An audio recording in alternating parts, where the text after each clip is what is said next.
Setelah juara kelas berat IBF, Michael Spinks memilih untuk melepaskan sabuk abjadnya daripada bertarung melawan Tyson.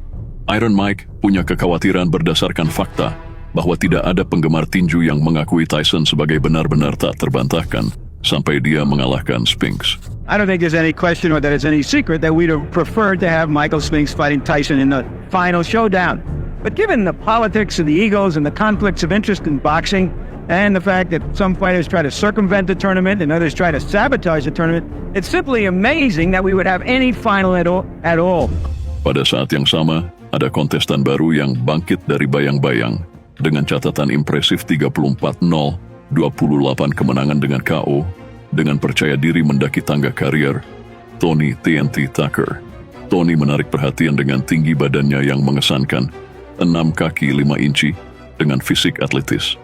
Petinju kelas berat yang cepat dan lincah bergerak dengan gaya yang sama, seperti Muhammad Ali. Dia punya cukup kekuatan untuk menjatuhkan lawan-lawannya. Pada 30 Mei 1947 di Las Vegas, Tony mengalahkan James Douglas dengan TKO di ronde ke-10, memenangkan gelar juara kelas berat dunia IBF yang kosong, dan membuat dirinya dikenal oleh dunia tinju, yang pada gilirannya menarik perhatian Iron Mike. Dengan rekor tak terkalahkan dan sabuk juara dunia, kepercayaan diri Tucker sangat tinggi. Satu-satunya pertarungan yang diinginkannya adalah pertarungan pamungkas dengan juara WBC dan WBA Mike Tyson dengan rekor 30-0, 26 kemenangan dengan KO. Tyson realistis dan menolak klaim bahwa Tucker adalah lawan mudah. Dia tahu bahwa juara dunia tak terkalahkan dengan teknik yang sempurna akan masuk ke dalam ring dengan tekad yang belum pernah dihadapi Mike di sudut seberang. Tony Tucker is a problem. This guy's 35-0. He's got a lot of experience. He can fight a little bit. He's not the walkover everyone's trying to make him out to be. I think he can fight, and I think it's going to be a very exciting fight. Pertarungan ini mewakili momen penting dalam karier Tyson, karena saat itu segalanya dipertaruhkan. Dan begitulah, pada 1 Agustus 1987, pertarungan unik untuk gelar juara kelas berat dunia absolut terjadi antara Tyson dan Tucker. Pada hari ini, untuk pertama kalinya dalam sejarah kelas berat, dua juara tak terkalahkan saat ini bertemu. Dalam pertarungan ini, Iron Mike diuji seperti belum pernah sebelumnya. Di ronde pertama, Tucker melakukan hal yang belum pernah dilakukan lawan Tyson sebelumnya, mengenai uppercut yang kuat yang mengenai Tyson di dagu, membuatnya mundur beberapa langkah.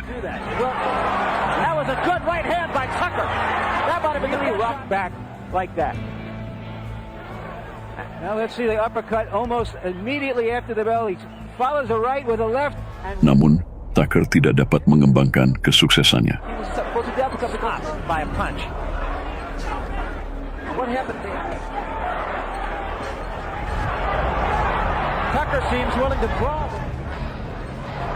Tiba-tiba, Tyson yang belum terkalahkan terlihat manusiawi. Si pemusnah berusia 21 tahun dengan rekor 30-0 dan menjadi petinju kelas berat termuda yang pernah memenangkan gelar juara dunia, lebih terbiasa memberikan hukuman daripada menerima.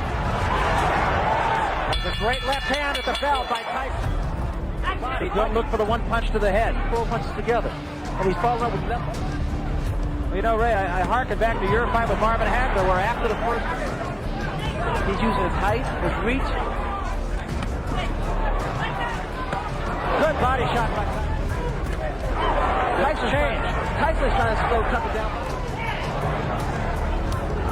Tyson's telling him the jab to box. He's telling him the jab to get inside. That was he really wants to frustrate Mike Tyson. Selama bertahun-tahun setelah itu, Tucker harus menghadapi pertanyaan tentang mengapa dia tidak melanjutkan dengan serangan presisi lain setelah mendaratkan pukulan awal pada Tyson. Tapi yang sebenarnya Tyson, dengan dagunya yang sangat baik dan kerentanannya yang jarang terjadi pada pukulan tunggal, pulih dengan sangat cepat.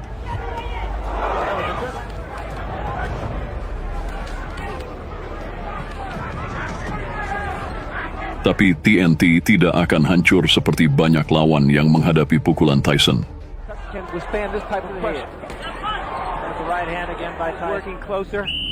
Mike Tyson into Tucker. There you saw he stood his ground. Good hand speed by Tony Tucker. A lead off right. There's a left hook directly in front of Tony Tucker. Dia menggunakan keterampilan tinjunya tidak hanya untuk mendaratkan pukulan berat pada Tyson, tetapi juga untuk memamerkan diri dan mencolok. Dari berani mengisyaratkan Tyson untuk maju, sampai memperpanjang tangan kirinya, dan dengan dramatis mempersiapkan pukulan kanannya, Tucker menunjukkan semua triknya, memamerkan gerakan, mengesankannya, melawan salah satu pukul terberat dalam tinju. Yeah, I think he has too. I think his timing is not as good as he has to go on the attack of Tucker's really 20 rounds has been effective in when he rocked Mike Tyson. He said, hey, I first round, I'm not actually playing a great fighter. You know, another thing, well, when you do that, and I know from experience because I invented it, you got to be very careful. This intensity, this magnitude, when you're fighting, you really don't feel it because of right hand and anger since the middle of the last round. 15 rounds, as you mentioned, you can hear Kevin Rooney yelling in the back. He in order to get inside and not be versus up to the uppercuts. Look at his jab now. Good short. Namun sepanjang waktu, Tyson semakin mendekat, menguras stamina Tucker dengan pukulan tubuh yang berdenting, dan mendaratkan cukup pukulan kepala bersih untuk membalikkan pertarungan ke arahnya.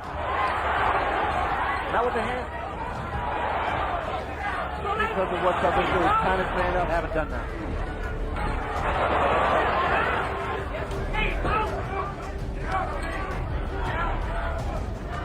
No, you got to go out there and win this round big. So Roy Tucker won the title. I think strong enough. He'll have the experience, so-called expert. I'm gonna show you, and this is where he gets back. And he has.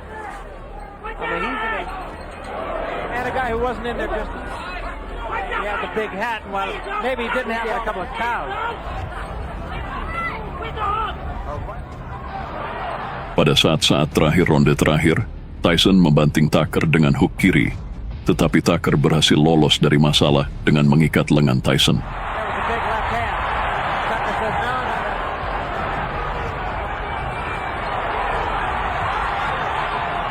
Tucker menunjukkan ketahanan yang mengesankan untuk tetap berdiri meskipun menjadi jelas bahwa dia kalah. Pada akhirnya, Tyson menang dengan keputusan bulat dan menjadi juara kelas berat dunia absolut. Ini dengan mudah merupakan pertarungan paling kompetitif dari awal karier Tyson. Dan dia jujur saat ditanya di dalam ring setelah itu, apakah Tucker telah membantingnya dengan uppercut besar itu. Was he a better fighter than you thought? It was very hard to tell because he did a great deal of homework. He threw very fast punches. It was true. And he really rocked you in the first round. Yes, he did. He was a very hard puncher. How did you gather yourself together after that punch? What did that punch? How did he hit me? It was history. You went away. Tucker mengeluh tentang keputusan itu. Tetapi pertanyaan sebenarnya adalah, mengapa dia tidak lebih agresif setelah mendaratkan pukulan awal pada Tyson? Dia kemudian mengusulkan bahwa cedera telah menghambat performanya dan juga membenarkan pertunjukan dirinya. You really hurt him early in the first round. What happened after that? Why couldn't you follow up on it? Well, it wasn't no secret in the game. Early in the training, I hurt my right hand. And it would give me some problems after the second round when I hit him, but I thought I still outboxed him. I was moving good. The odds was, in his favor. If it was a close fight, I figured they was going to give it to him anyway, but I still thought I beat him. But that's okay. Itu pernyataan berani mengingat dia masuk ke mode bertahan, menghindari dan merangkul setelah ronde awal. Sejujurnya, Tucker sepertinya tidak pernah mampu mengalahkan Tyson selain dari momen singkat, tapi tak terlupakan itu di ronde 1. Tetapi tanda-tanda peringatan tentang masalah yang bisa menyebabkan penurunan cepat Tyson dari kemampuannya yang puncak mulai terlihat. Setelah pertarungan, Rooney dengan ramalan memprediksi apa yang bisa menyebabkan kejatuhan Tyson. Kebosanan sendiri bisa menjadi masalah, kata pelatih itu. Dia bisa tetap di puncak untuk waktu yang lama, jika itu yang dia inginkan. Itu if yang besar. Itu terserah padanya.